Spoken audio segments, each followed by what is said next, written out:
پشت مدرسه انوشیروان عادل بود. یک بچه 12-13 سال زنبورک میزد و او تماشا میکرد. آب دهانشم راه افتاده بود. گفتم تو اینجا چه میکنی نره قول؟ گفت همین جوری آمدم. گفتم غلط کرده ای، بار آخرت باشد، راه بیفت. مادر عصبی و نگران بود، لرزان و استخوانی بود. آستین کتم را محکم کشید. کجاست؟ مگر کری؟ گفتم حتما می رود این ور آن ور، پشت مدرسه، قهوه خانه، باغ اخوان.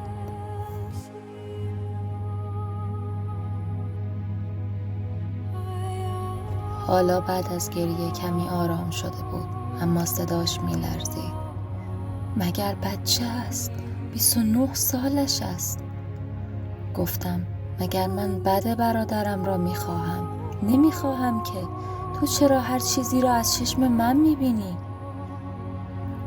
در بسترش دراز کشید و ملافه سفید را تا روی سینه‌اش کشید و چنان آن را در دستهاش به چنگ گرفته بود که انگار دارد مرا مچاله می کند.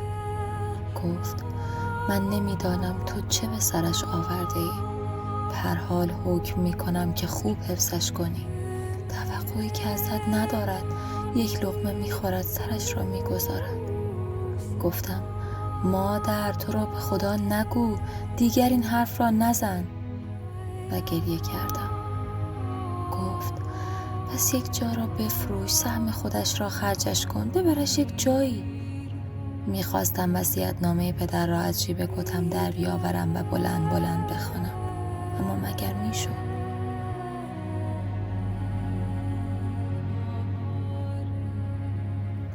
گفتم مادر قول میدهم که ببرمش تهران یا ببرمش خارجه، خرجش هم میکنم، بگذار کارها رو به راه بشود، من قول میدهم. پدر در وصیت‌نامه‌اش رسما قید کرده بود که هیچ کس از وراث تا زمان حیات حق واگذاری تمامی یا قسمتی از مایملک را به غیر ندارد. تازه مگر موردریک چه بود؟ 6 دانگ مغازه آجیل فروشی یک بر در دالان کاروان سرای آجیل فروش ها، یک باب 480 متری خانه مسکونی واقع در خیابان شیخ صفی‌الدین اردبیلی، کوچه لرد به پلاک ثبتی 3 و یک قطعه باغ مشجر به مساحت 1240 متر مربع واقع در شمال سرداب. و پدر باغ زردالو را پشت قباله مادر انداخته بود که دینی به او نداشته باشد.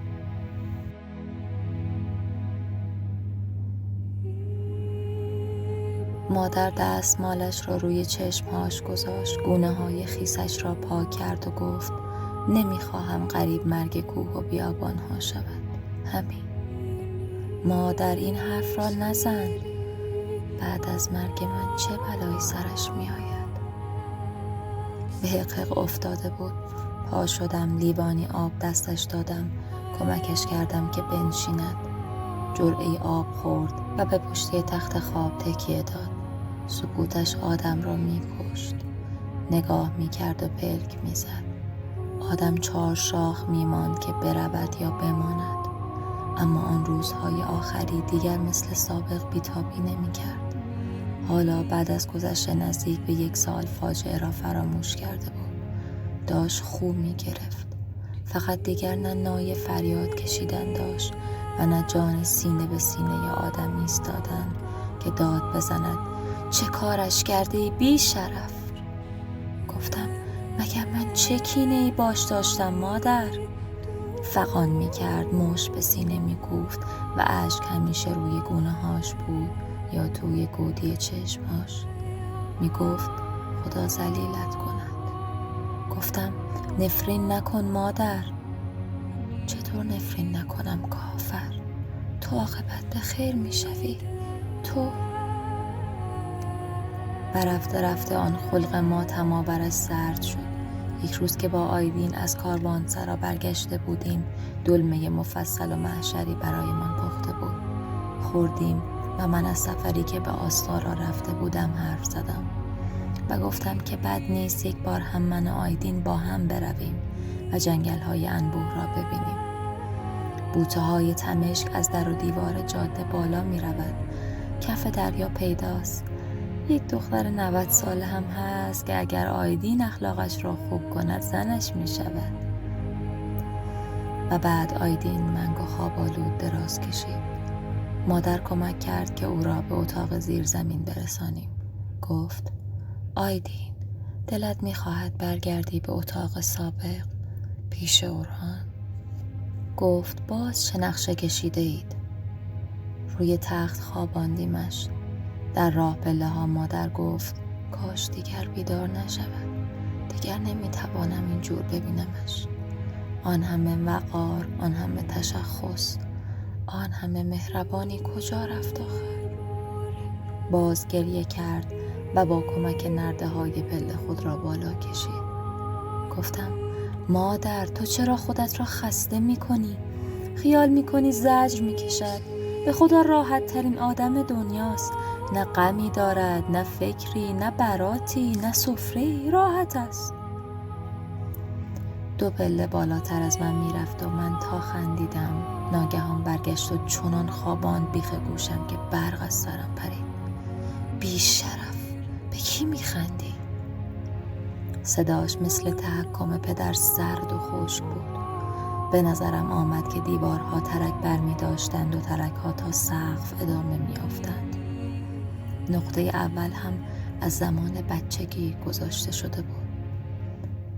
بعد از مرگ آیدا زندگی ما مثل بهمن بزرگی از برف در سراشیبی دره مرگ فرو می غلتید و هیچ کس نمی توانست یا نمی خواست جلوش را بگیرد. انگار تقدیر این بود که از همان بچگی این برادر تخس زبان نفهم را روی کولم بگیرم و بخواهم از گردنه‌ای ببرم بالا. اما آنقدر خود را بی نیاز جلوه میداد که نه من، حتی پدر هم از دستش عاجز شده بود. ماشین آهنیم را انگولک می کرد، دل و روده‌اش را بیرون می کشید، از دیوار راست بالا می رفت، همه را به ریشخند می گرفت. و من نمی توانستم به پدر بفهمانم، به مادر بفهمانم که آخر چرا جلوش را نمی گیرید. آن وقت مجبور می شدم که سرم را به دیوار بکوبم. آنقدر بکوبم و عربده بکشم که یکی به دادم برسد. یک روز دوچرخه‌ام را از گوشه دیوار برداشته بود و داشت دور حوض می چرخید و چنان با سرعت می چرخید که آدم سرگیجه می گرفت، مثل زنبوری که امشی خورده باشد. من چه گناهی داشتم که پدر برای او دوچرخه نمی خرید؟ از ایوان داد زدم از چرخ من بیا پایین، اما سریع‌تر چرخید و قهقه زد. من به حیاط رفتم، یک گوشه نشستم و آنقدر سرم را به زمین کوبیدم که بی حال افتادم. پدر در ایوان هندوانه می‌خورد. پیش از آن که سرم را به زمین بکوبم از جاش تکان نخورد، اما بعد که خون صورتم را پوشاند پایین آمد. آیدین را گرفت و آنقدر به پس گردنش زد که تا 3 روز نمی‌توانست سرش را تکان بدهد. مادر ما را نفرین می‌کرد، من و پدر را. آن مادر مهربان که همه محبتش را 6 دانگ به اسم آیدین انگشت زده بود، حتی یک بار هم نگفت اورهان من. روزها می‌فرستادمان دور و بر کارخانه پنکه سازی لرد بپلکیم و ما می‌رفتیم ته کوچه که کارخانه آنجا در یک گودال بسیار بزرگ قرار داشت که دورش را با سیم خاردار حصار کشیده بودند. در چوبی دولتش همیشه با باد می آمد و می رفت و یک راه شیب دار خاکی تا محوطه جلوی ساختمان‌های کارخانه ادامه پیدا می کرد. به رسم عادت آنجا ایستادیم، از کوچه پایین را نگاه کردیم. کارخانه هور هور می کرد و با سرعت عجیبی پنکه می ساخت. ما به پره‌های شکسته نگاه می کردیم که در گوشه محوطه روی هم ریخته شده بود. گفتم برویم. گفت هر کی زودتر رسید.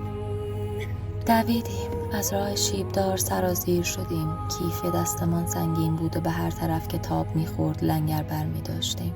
صدای کارخانه آنقدر زیاد بود که آدم خوشش می‌آمد فریاد بزند. هیچ کدام صدای همدیگر را نمی‌شنیدیم و من خیلی گرمم بود و تند می‌دویدم. اما با آیدین نمی رسیدم. کیف آیدین روی سینه‌ام در هوا موج می خورد و من با اینکه می دانستم پاهام در هم می پیچند اما خودم را رها کردم و ناگاه با سر غلطیدم و بعد روی زمین پهن شدم. آقا فرمان از اتاقک شیشه‌ایش بیرون آمد. سر پا نگهم داشت.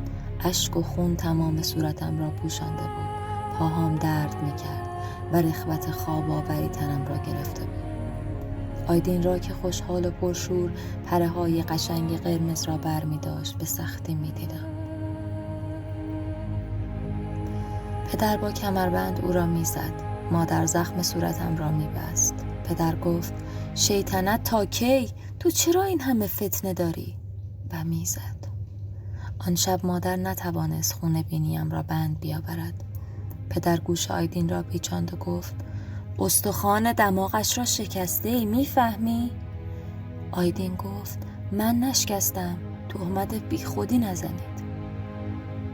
پدر مجالش نداد و یک کشیده جانانه خوابان توی گوشش. آیدین گفت من دلم براش میسوزد که دماغش شکسته، ولی من چه تقصیری دارم؟ روز بعد پدر دکتر آورد اما فایده نکرد و حالا هم که 40 سالم است یک طرف بینیم 2 برابر طرف دیگر است. ساعت بغلیش را درآورد، نگاهی بهش انداخت، درش را بست و در جیب گذاشت. هنوز مردد بود که برود یا نه. می‌ترسید به شب بیفتد. آن وقت به رسم عادت لبه های پالتو را به هم آورد و بی آنکه دکمه ها را ببندد همانجا رهاش کرد. دست به جیب پالتو بود. پیچه طناب زخیم را لمس کرد. هیجان گرمی در صورتش دوید و اطمینان خاصی به ملایمت در تمام شریانهاش جاری شد. نه، حتما باید کار را تمام می کرد. آن وقت می گویند قاتل. چه کسی بود که می گفت برادر کش؟ مادر، حالا کجایی که تهمت ناحق بزنی و گناه مرا به گردن بگیری، بار مرا سبک کنی؟ اما به خدا قسم به نفعش است. او سال هاست که مرده. هر جا باشد در قهوه خانه شورابی یا کنار ساحل شوره‌زار بوی مرگ می‌دهد. مثل مجسمه خشکی است که در گذشته هاش جا مانده است. هنوز مشق جنگ دوم از یادش نرفته. به جمعیت نگاه کرد. هر کس سرش به کار خودش بود. پیرزنی خشکیده می‌خواست از این طرف خیابان برود آن طرف، اما وامانده بود. جوانی برای یک آدم برفی بزرگ با زغال چشم می‌گذاشت. یک عده به سرشان نایلون کشیده بودند و زنی با چادر سیاه گذشت که از بس به سرش برف باریده بود، شبیه قله دماوند شده بود. حتما از دهات اطراف آمده بود. اورهان همچنان می‌رفت. نیروی او را به بیرون شهر طرف قهوه خانه شورابی می‌کشاند و آنقدر کند و محو در خود قدم بر می داشت که به نظر می آمد مردی بیکار در برف قدم می زند که پی تنش آب شود.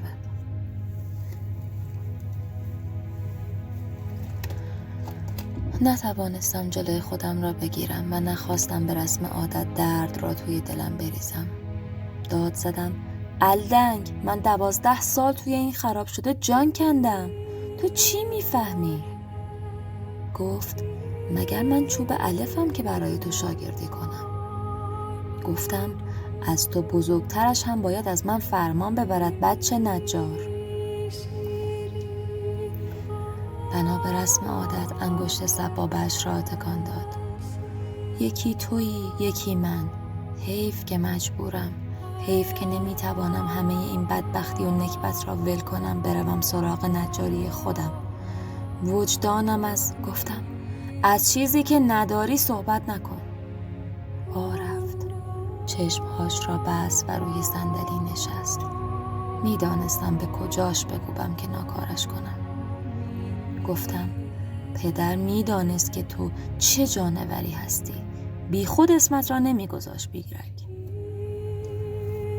گفت اگر خیال میکنی که با این توهین‌ها وادارم کنی از دور بروم بیرون، کور خوانده ای. به خاطر وصیت پدر ناچارم بیایم اینجا. نه سهمم را می فروشم، نه پولی دارم که بخرم. گفتم کرکری میخوانی؟ درستت میکنم. پا شدم، میخواستم بزنم یکی از استخوانهاش را قلم کنم، اما اسماعیل آمد تو، در حجره را بست و گفت باز که شماها افتادید به جان هم. من پشت میز نشستم. اسماعیل گفت آقا اورهان، هرچه باشد از شما بزرگتر است. محکم کوبیدم روی میز و گفتم خر هم از من بزرگتر است و احترامش واجب. اسماعیل گفت ناسلامتی شماها برادرید. گفتم شاشیدم به این برادری. و بعد دیدم که آیدین از حجره بیرون رفت. دلم براش میسوخت، اما نمیتوانستم بهش بفهمانم که نباید بی اجازه من خرید کند. 40 گونی پسته خریده بود که اگر صبر میکرد من میتوانستم کیلویی 5 تومان، 7 تومان، حتی 10 تومان زیر قیمت بخرم. هوا که به گرما میرفت، اواسط تابستان فصل خرید من بود و او نمیفهمید. شبش هم یک بساط دیگر جلوی مادر داشتیم. مادر میگفت خیلی خوب، خیلی خوب، حسابتان را برسید، هر چه دارید نصف کنید. 2 دستگاه، 2 ترازو، انگار 2 مغازه، هر کس برای خودش. من سکوت کردم و تا صبح در فکر این که چطور می شود کلک کار را کند نخوابیدم. مادر همه راه ها را بسته بود. می گفت نصف نه،